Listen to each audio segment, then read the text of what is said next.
现场流出的画面显示，习近平面前摆着2张字体超大的稿纸，他不时低头念稿，对面的川普紧盯，表情耐人寻味。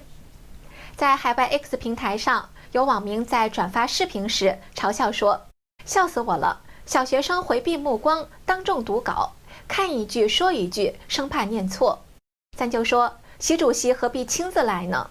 直接把稿子发给川普不就完了？难道是为了表现亲自指挥、亲自读稿？有人跟帖评论说，有哪国元首每次出席国际场合都一定要照稿念的？只有习而已了。还有人说，目光回避性人格，说明不自信、极度自卑。川普那是久经沙场的老将，目光直视，说明非常自信和自带压迫感。